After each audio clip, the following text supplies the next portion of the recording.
Joe, Mel, thank you so much for joining us. Good to have you here. You two have been very involved with a key initiative around trust, which is what this conference is looking about, building in terms of end users of pensions and trust in institutions, and that's the Cost Transparency Initiative. Tell me about what stage we're at with that and what it's achieved so far. Okay, so we picked up the mantle from the Institution Disclosure Working Group back in the autumn last year, and we've been progressing in particular the pilots around the templates. So some templates were published with the idea of giving consistency in what trustees collect in terms of cost information and what asset managers provide. And we've been piloting those over the last few weeks, and we're progressing now towards launch in the spring. And what are you seeing through those pilots, Joe? You've got to have very fixed parameters, I guess, to be able to make it measurable.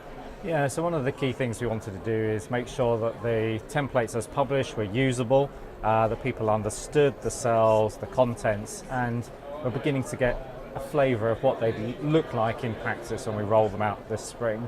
And the key thing is, do they work? Are they good? And we're kind of coming to the conclusion of the pilot, and so far things have been positive, and we're really hopeful about next steps. And what's the end goal? What do you hope that these achieve, these templates, and what they provide? So our immediate goal is to make sure that we've got good take-up. So the particular focus over the next year will be around some of the kind of user support around that, getting trustees in particular to understand what value they can add.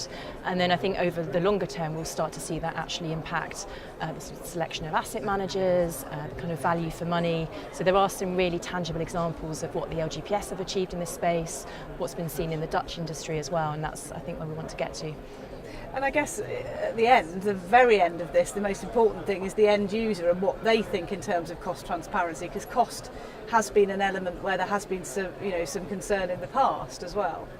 Yeah, so cost is often quite difficult to understand for an end user. What kinds of costs are their scheme, which manages millions, if not billions of pounds? What are they using? The key thing for members to understand is, are our trustees getting value for money for services?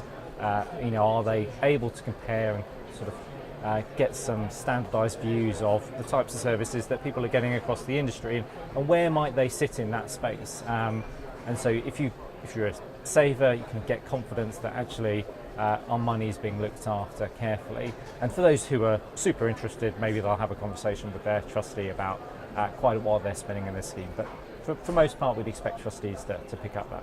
And modern consumers do expect that sort of transparency in every other service they have. Things are very accessible, there's lots of services on your phone and things now, so this is something that modern users are going to expect. I think so, and part of the challenge here is that the value chain around pension investments is genuinely complex, and as Joe says, some members will have an interest in that, other members will just want the comfort that those that are looking after their pension investments are doing that job for them, that there is good governance in place.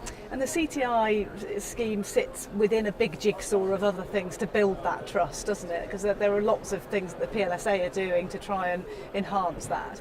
Yeah, and there are a huge amount of things happening in this space, whether it's kind of engagement and communication with members, whether it's cost and transparency, where you've got the CTI, but elsewhere we've had the CMA looking at the services that investment consultants provide, and moving forward we expect more common disclosure around those costs and services as well.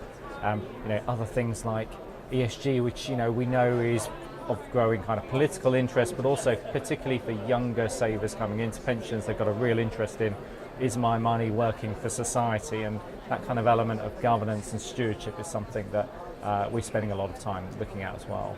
It must be exciting for you being at where you're at with the CTI in terms of the pilot just finishing, to be at an environment like this now with 1,000 people here at the conference to sort of share those sort of stories with and try and get that message out there. Yeah, and it's getting that traction. So just before the conference, I was speaking to a colleague at an asset manager and asking how much they knew about the Cost Transparency Initiative and how they felt about it. And they were actually incredibly positive, said they were already working on it, they wanted to be on the front foot, they wanted to support PLSA and the board on it. So I think we've just got to get that momentum going and get the message out there. A great chance to get that message out there now. Thank you so much for joining me. Really good to talk to you both. Thank you.